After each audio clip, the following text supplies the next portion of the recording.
Ce genre de cyber-extorsion reste malheureusement rare, mais il a fait son apparition. Scandale filmé en caméra cachée dans l'ère numérique, un dirigeant a bien plus de mal à se cacher une carte de conduite. Tout le monde a une caméra dans sa poche. On a vu des cas où des maîtres chanteurs piègent des cadres en enregistrant des vidéos compromettantes. Par exemple, un directeur en train d'accepter un pot de vin ou dans une situation personnelle délicate. Puis exige une rançon pour ne pas mettre la vidéo en ligne. Cela rappelle furieusement les méthodes des Sokaya, juste transposées dans un monde digital et médiatique actuel.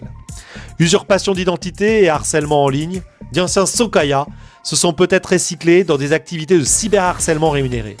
On a vu apparaître des offres de services douteuses pour nettoyer la réputation en ligne d'une entreprise.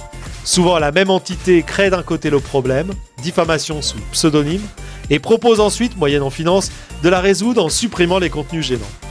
C'est un secret de polichinelle que certains forums ou sites obscurs, publiant des dossiers sur des entreprises ont fleuri, pour ensuite mystérieusement retirer l'article après une transaction. Bien que difficile à prouver, ces schémas est le descendant direct des chantages de la réputation pratiqués par les Sokaya. Moins de public, plus de PR. Il faut noter que l'Assemblée Générale et elle-même sont moins vulnérables qu'avant.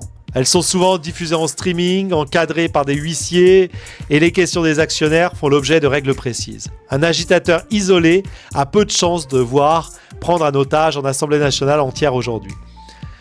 Son micro serait coupé, séance levée en cas de grabuge, la bataille de l'image se joue désormais plus sur YouTube ou sur Twitter que dans une salle de conférence.